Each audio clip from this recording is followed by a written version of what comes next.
one of the guys that get a lot of credit is Steve Blackman for muscular development. I mean, those guys have done an extraordinary job for years and years and years to promote health, to promote fitness, to promote strength, to promote bodybuilding, powerlifting, weightlifting, and all of those kind of things. So the contributions they made is gigantic, and I hail them for that.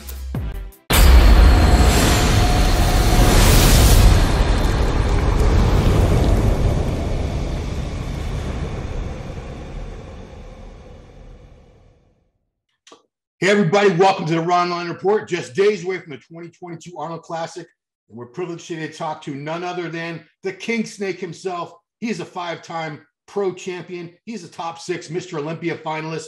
He is the King Snake, Steve Kuclo. What's up, Steve? What's up, Ron? Thank you for having me on. Sub 1 week out of the Arnold. Yeah, we're actually doing this on a Saturday. It's the 26th. So a week from tonight, you'll be up on the stage in the finals.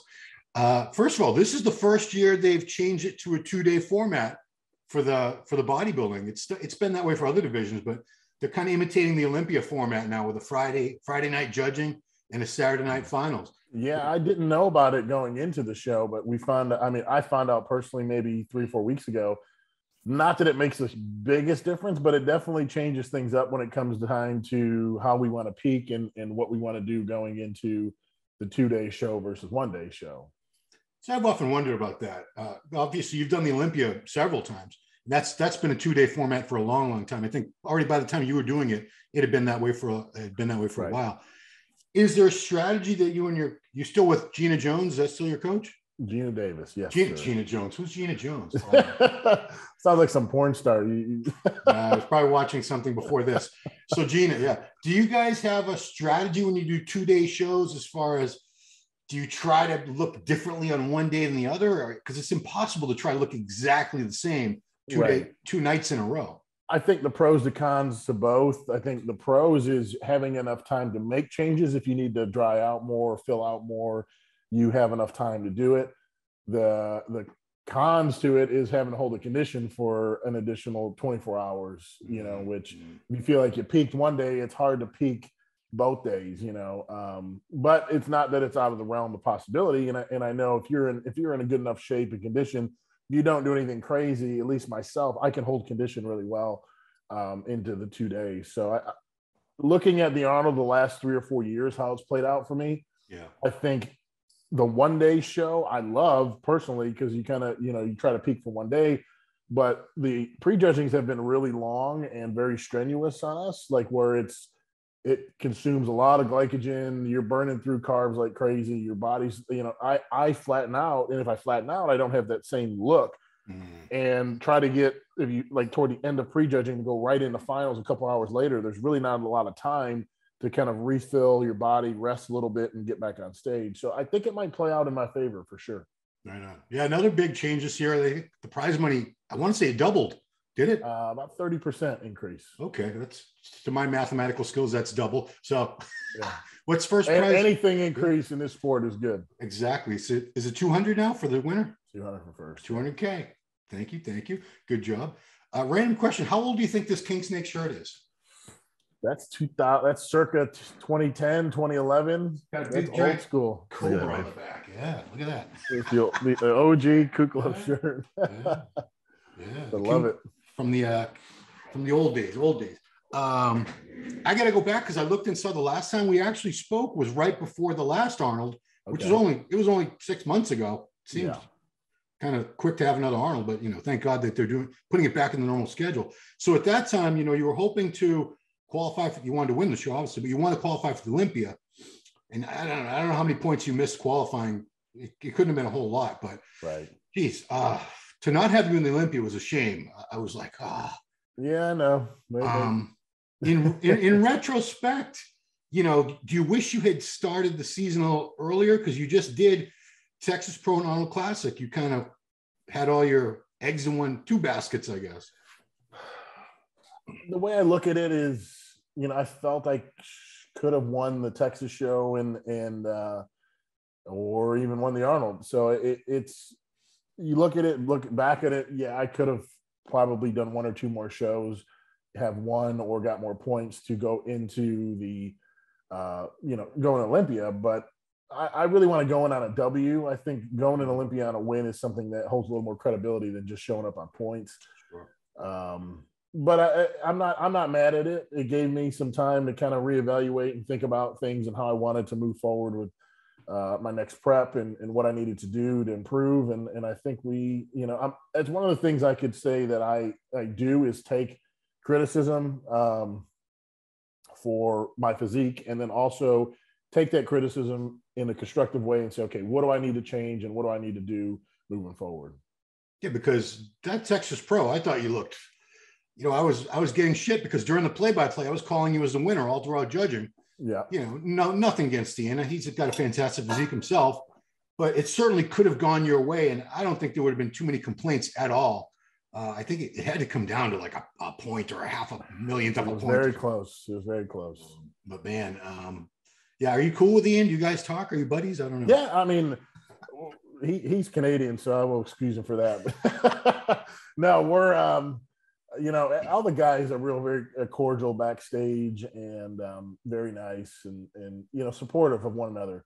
There's really not too many assholes in the sport. I really can't think of any off the top of my head, but everybody's great.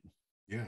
I got to say, because I've been around for 1,000 years, there actually were a lot more assholes in the old days. Believe it or not, people are way cooler in the sport now. They talk about, there's no camaraderie. I'm like, you guys were not around these people like I was. Right. You should have been backstage and in Gold's Venice, and the way they looked, glared at each other and talked about each other. You guys are way, way better as far as a group of camaraderie and really the last kind of I can remember is like the Kai and Phil, but before that it was like the Craig Titus King Kamali kind of remember that little feud they had for a while. And Craig he punched out Melvin Anthony at Gold's Gym. I mean, these guys used to hate each other back in the day. People are going to be like, who the hell are they talking about? Well, I've talked to people who don't know who any Olympians before Big Ramy were. I'm like, oh my God. Yeah. Oh man, enough about them. So here we are coming up on, I got to ask you one other thing. Man, you got your first tattoo at age 35. First tattoo at 36. 30, oh, you're already 36? Show it off. Yeah. It's a snake. There's a snake in there somewhere. Yeah, see? Yeah. It's a buff snake, man. It looks like a dragon. Yeah. Yeah, it's pretty intricate, pretty detailed. Yeah. Smart place to get it. It doesn't ruin the flow of the physique when you put it there.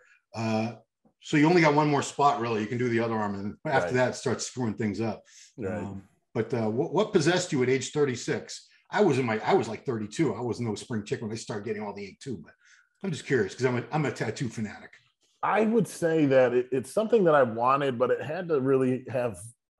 I'm a very symbolic meaning person. I just didn't want to get like a smiley face on my body. Like, hey, I remember going to Australia when I was on tour with Hani like 10 years ago, and these people had the craziest tattoos. They were like SpongeBob and smiley faces and Pac-Man, and I was like, what's the drinking age here? And they're like, oh, it's 17 or 16 or something. And I was like, that explains it all. Like, you guys get drunk, go get a tattoo. Yeah. So for me, I wanted to be definitely more symbolic, and the tattoo itself was kind of something like I said, I thought about for obviously the snake, the king snake, but the rose, the infinity kind of symbol that the snake kind of wraps around into. Yeah. It kind of symbolizes the relationship I have with Michelle, and that's what I've wanted to kind of showcase. Now it looks like you could put some color in that if you wanted, like the flower for sure. Yeah. Are you going to color it in, or are you going to leave it like black and white? I think probably leave it black and white, because the girl I had do it, she specializes in black and white and is something that I could add color, but it might be too much at that point. Yeah. Well, again, if we're talking about like someone who's you're still competing for a few more years, I think the color ones throw off. They distract a lot more. Once you have your tan on, that's going to be like invisible, basically. Yeah, exactly. Cool.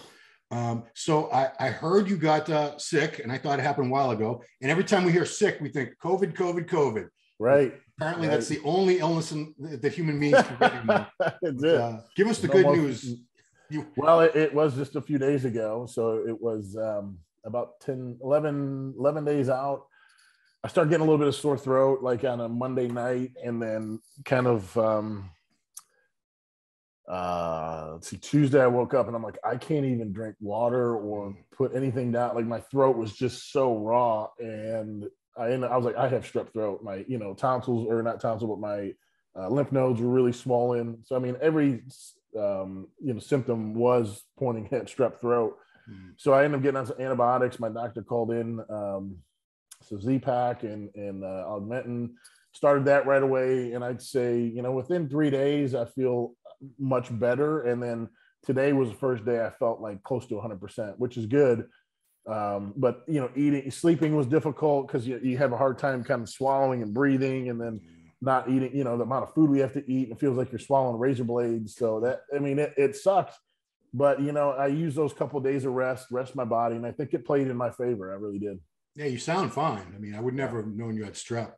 Man, because strep, I think everyone watching this has probably had it at one time or another. Oh, it sucks. But at least it's not the Rona. It's not the Rona. So let's look at your Arnold Classic history. Hopefully I didn't miss any. So was 2018 your first Arnold? You didn't do it till 2018? Correct. Wow. So you were top five first time you did it. 2019, you fell all the way down to sixth place. 2020, fourth place. 2021, third place. So you see the trajectory. We're going to keep that going. It's like a stock market going the right way. Yeah. This show must have a special meaning for you if this is the fifth time you're doing it. The show does. It's one of the shows that I really want to win in my career, and I think I can, and I believe I can, and I believe that it's one of the shows that definitely puts you kind of like in that legacy of top tier bodybuilders that accomplished one of the. I've been going to the show since I was probably 14, 15 years old. Wow. So it's been going over 20 years, 22 years of the show. Just always been a big fan of what that show entails for the industry itself. And now to be a part of it, to be on stage, to be one of the showcased athletes, it's something that is exciting, and I'm honored to be there. And I feel like I want to win that show, and the trajectory, and every year just chipping away at it. There's no reason why I can't do it this year. So how does a 14-year-old in Michigan get his ass all the way to Columbus, Ohio? 15. You have friends that can drive, that are into fitness in the bodybuilding world. Wow. So we drive about 3 hours, all kind of like my gym buddies, Yeah. Wow.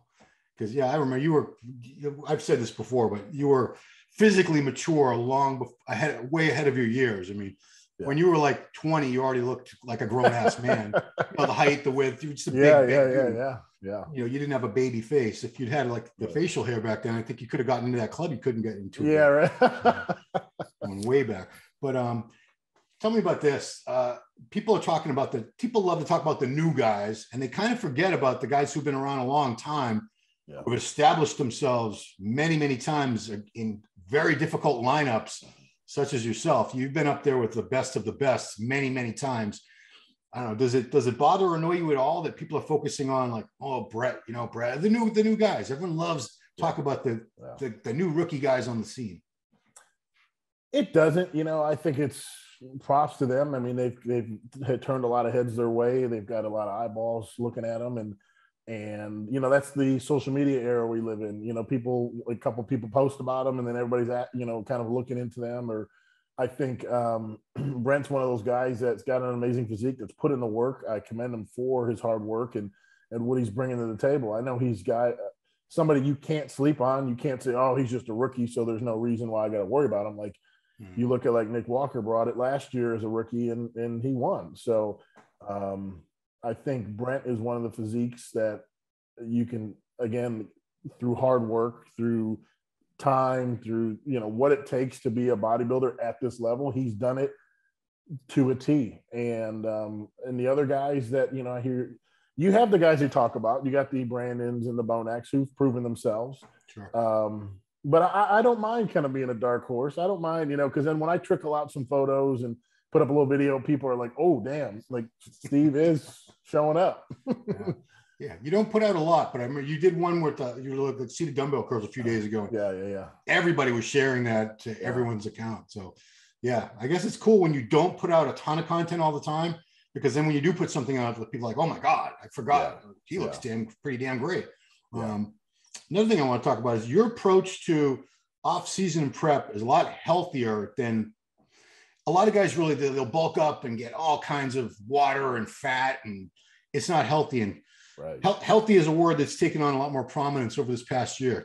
Even the other day, we lost a 29-year-old kid, Boston. So, looking at everything that's been going on the past year, do you kind of feel good that you've done things in a quote unquote safer way? Because, you don't go crazy high or low in the body weight. You don't have these massive fluctuations in body fat. You always stay in decent shape. Yeah. And I think the body hates going up and down and up and down. Yeah. I think it's just brutal. That's why prep wouldn't be so destructive to the human body if people would just do it your way. But everybody wants to bulk up to 320 and then diet down to 240. Yeah, that I mean, I've done it in comparing the two by staying, fairly close to, show shape or condition or weight versus trying to add 50 pounds on. Like 50 pounds never stays on to be 50 pounds. And, it may be a good 5 or 10. If that's the case, you've done great work. But I think it is a much healthier approach. It does feel much more healthy. Like I'm not out of breath walking downstairs. I could do, hard cardio. I think there's a lot, as the older I've gotten, I take health into consideration when it comes to like heart health, general, cholesterol, making sure my liver function, my kidney function, all that stuff's in line. And it's just not, I'm not just like beating the shit out of my body and like, oh, I don't care. Like, no, I want to, after bodybuilding, there's that life I want to live and enjoy. And I don't want to be, in and out of doctors. I don't want to be pushed around in a wheelchair. I want to be able to live my life, enjoy it, and kind of enjoy the fruits of what the labor was the last 20 years of my life. Yeah. Well, if you're in a wheelchair, you can just get stem cell treatments and it'll be bopping around again. Thank you, Ronnie, for showing us all the way. Right. Man. So I got to ask you, you've made all the improvements I think you needed to make. I remember when you first came on the pro scene, I was like, oh, his chest, certain things. I was like, oh, he needs this, he needs that. You've packed on everything you needed to pack on. You're about 275, 280 on stage, shredded to the bone. Yeah. Do you still see things you want to improve on? Do you still have a strategy for how to do that? What do you look at in the mirror and see these days? I think the biggest takeaway from last year into this year was last year I was big and we pushed, some fullness and size. And I feel like we did lose a little detail and separation. Not that condition's off. People are going to say, oh, he wasn't conditioned enough. And like, that's bullshit. Like, I'll show you pictures 2 weeks out, 3 weeks out, 1 week out. You'd be like, fuck, he was in shape. But like for me, this year it was like, okay, let's get even drier and more separated going into the last week. And then make that the focus because I got the size. I have the shape. It's just, let's bring in the density and with the separation. And I think the combo of those two are going to be tough to beat. Yeah. Cause I'm sure a lot of people who have never competed at that level, they assume that once you find a good peak week protocol that you can follow that every single time and it's going to have the same exact result. Your body's changed so much over the years. Does even the way you peaked for a show, the peak week 3 years ago, look different with the food, the water, the sodium, everything than it does today? Yeah.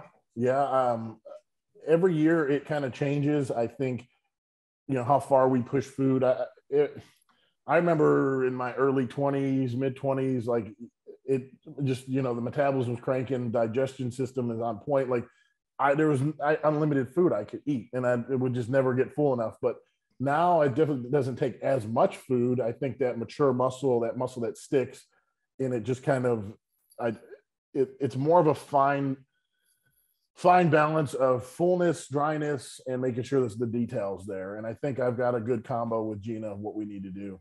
Yeah. Now, I remember you were very famous when you were very young for being just ridiculously strong. And I know you don't try to train like a power lifter anymore, but have you found, at age 36 that it doesn't take super heavy weights to achieve the same result? Or do you still have to train pretty damn heavy on certain things?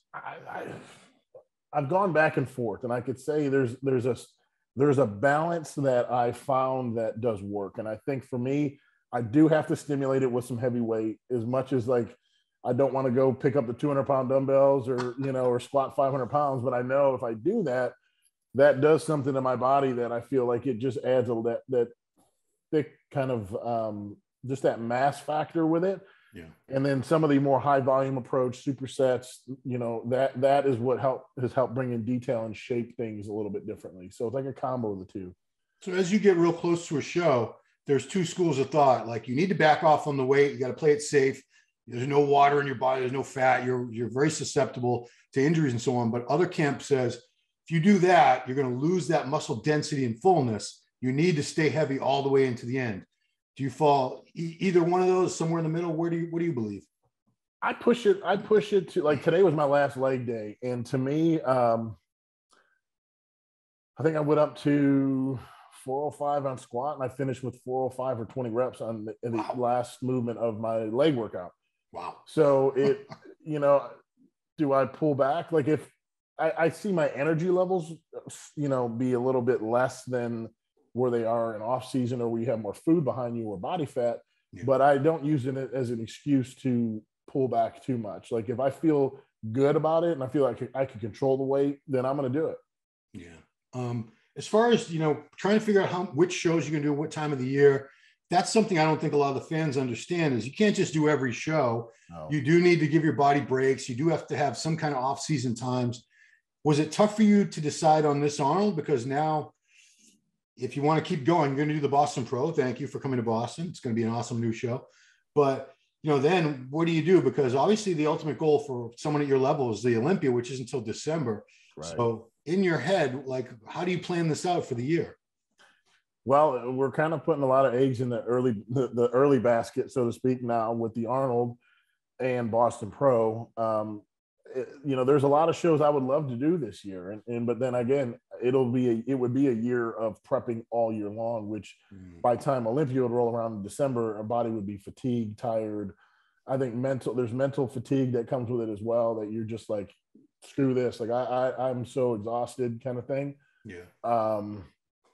So I mean, there's two Texas Pro men's shows back to back in August. Wow. And I'm like, the Texas, which is like in my backyard, and I'm like, man, I want to go win those titles because they're in my backyard. But that means I'd have to prep through the summer to compete in August, and then get back in the prep like probably September, October to compete in December. It's just too long of a year. So kind of going to hit it early, take a break, and then get ready for what would be Olympia in December. Yeah. So it's Freddie's show, the one that you did last year. Yep. That's the Texas Pro. And then is Ronnie putting on a pro show? Yeah. Wow. Ronnie he's got all kinds of ambition. Good for him. Yeah. Who would have thought we would have had two pro shows in Texas back to back like that? Man. So Arnold is obviously one title. Are there any Arnold and Olympia, the only two things, most guys at your level, I got to win this before I'm all done. I have to. Those are the end goal. Are there any other shows that you've always kind of wanted to win that maybe you might sneak into because you've always wanted to win those shows? New York Pro is one that if it lined up right and I could do it, absolutely would love to win it. The Arnold is one of those shows. The Texas shows, and I like a show like the Boston. The first year they're having this Boston Pro. Yeah. Like, if I won that, to me, like the first year the first 2 years they had the India, I won back to back, and I was like, there's something to me that like the promoters that really put a lot into shows, like Dave Bowers for the Indy Pro, like Steve and Dave that are doing the Boston Pro. Like, to me, I enjoy doing those shows because they pour so much in it for the athletes, and they really want to make sure that, we not only have great prizes, that there's a lot of fanfare with it, and there's a lot of promotion behind it. And I think people that do that, I want to support those shows and ultimately win them. Yeah. Yeah. I mean, Akon's performing at the after party, for goodness sake, in Boston. I mean, I'm not an Akon fan, but I do recognize that's a big name. Yeah. Hey, who was the Twisted Sister is Dee Snider. Dee Snider at the Arnold. Yeah. Who, I know you're a rock and metal fan. Who's the one? I know you wouldn't care to see them at the Arnold or something necessarily, but who's like the one band you'd be like, oh wow, that is so awesome that they're playing at the Arnold or the Olympia or whatever? I think at an event that big that does have 5, 10, 15,000 people at it, like, that are spectating there, that watch the show, like, there's bands like Metallica that everybody would love to see, I mean, that'd be awesome. But I mean, probably the price tag to get them there is very unrealistic. Yeah. I'm very close with Zach Wild from Black Label Society. Yeah. He's a huge bodybuilding fan. And I actually talked to Robin Chang about this a few years ago, about he wanted to potentially have him open up at the Olympia, maybe do the Star Spangled Banner on via guitar. Oh, wow. And that was something that was put on the table. But I know to see Zach probably live with like his knowledge and love for the sport would be awesome. Yeah, he's a big dude, isn't he? Yeah. Mm-hmm. Yeah. Also, doesn't he have the cover band called Zach Sabbath? Yeah. They do the Black Sabbath cover stuff. Yeah. Because I was listening to it and I said, this kind of sounds like Ozzy, but this isn't Ozzy. It's and then really good. Yeah, he's really good. He's not that far off, man. So I do think Brandon Curry is the heavy favorite to win this. Obviously, just because the only person that's been beating him for the past 3 years has been Rami. But after that, I think it's a battle. It's anybody's battle. I mean, Bonak's good. You're damn good. Brett's a great rookie. We got some crazy talent in this show. Yeah. I know it's only 9 guys now, but it's a very, very high quality lineup. There's nobody that's like, I ain't got to worry about him. Like, it's one of those shows. Everybody shows up. It's going to be a hell of a show. Even if half the field shows up, it's still going to be a hell of a show. Well, please make sure you show up. Don't get anything. Don't get the C word. I think I could take. You can't even say it on YouTube now. They'll take the video down. Really? It's crazy. Well, I think you can say that. You can't say anything anti-vax if you do that. Got it. Which I understand. I get it. We won't get into all that. Man. So any message to the loyal King Snake fans who've been with you for years and years, and they're still, even despite all these new flavors and new bells and whistles with the young rookies coming on the scene, these are the people who still believe, you're the best.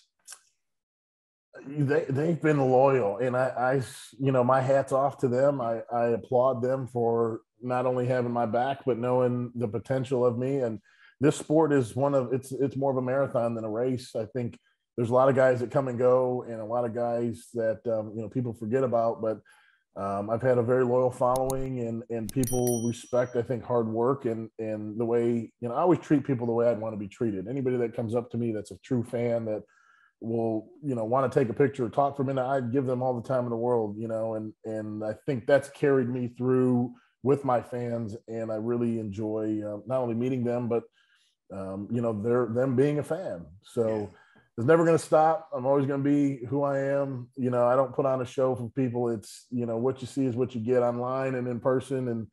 And after the show, if you see me, we're going to have a shot with a victory shot for holding the trophy. What's your favorite? What's your go-to for shots, Steve? Ooh, you know what? I like tequila. I like a good tequila, like an Añejo or Reposado, like the Casa Azul is probably my favorite tequila right now. These must be higher end, because all I know, we got a bottle of Casamigos. That must not be very high. That's good. And then there's the Don Julio's, is like silver, gold, platinum. I don't know.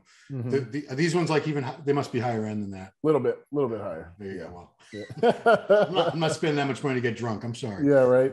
Cool, man. Well, man, very much looking forward to seeing you again, Steve. It's going to be a great showing for you. You're looking fantastic. Thank you. You're going to remind a lot of people. A lot of people might have forgotten who Steve Kuclo is, what he's capable of, and they're going to be reminded in just a couple days. It was just 6 months ago we got third place at the Arnold, so we're coming there 6 months later to win this damn thing. Exactly, and why not? So, dude, I'll stand on my seat and scream if you win. I promise you that right now. And then I'm going to watch you on stage with the group as well, because you've been one of the guys that have been loyal with me through the whole way, Ron. Yeah, well, yeah, I've seen you since. How old were you when you started posting on Chad's board, Muscle Mayhem? 18, yeah, 18, 19, something like that. It was you and Antoine. You were like the toxic teenage twins. Teenage, high school kids, but you were already big jacked kids, man. It was hilarious because and here you are, and you're both still in the sport. I think that's so cool. Yeah. So glad you're still at the top of your game, healthy, huge, and can't wait to see you. So let's go. Everybody, we're going to be doing full coverage on musculardevelopment.com all weekend, play-by-play, uploading pictures, all kinds of interviews and things on this channel, the YouTube channel. Steve's Instagram is easiest out of all these guys. It's Steve Kuclo. Nothing with no underscores, no IFBB Pro. Steve Kuclo. That's Why don't all you guys do it like that? I don't know. Yeah, I really across the board. I just started a Rumbles channel, which is like YouTube. It's just Steve Kuklo, and they got another one, Locals, that is for fans and more exclusive content. It's just all Steve Kuklo. So you're gonna search it, Steve Kuklo. What's the name of that format? There's Rumble and then Locals. Rumble. Oh yeah, Rumble's like the new YouTube, isn't it? Yep. And then Locals is kind of like you're gonna get an immediate bad vibe or thought with it, but it's like an OnlyFans but more professional. It's not nude shit. It's people that want to showcase good quality content along with more exclusive stuff for true fans. Yeah. Well, OnlyFans isn't all nude. Sometimes it's just feet. It's a lot of feet I hear on OnlyFans. But anyway, yeah, I digress. So yeah, man, check this guy out on stage in Columbus, Ohio. Pay-per-view information is at arnoldsportsfestival.com. Be sure to follow along here and there, follow everywhere. If you like the video, give it a thumbs up, share, comment, do all that good stuff. Appreciate you guys watching. And Steve, appreciate you taking the time. I hope I didn't mess up your throat too much making you talk. No, not at all, Duran. Thank you. All right, cool. Everybody, thanks for watching Ron Line Report with the King Snake, Steve Kuklo. We'll see you next time.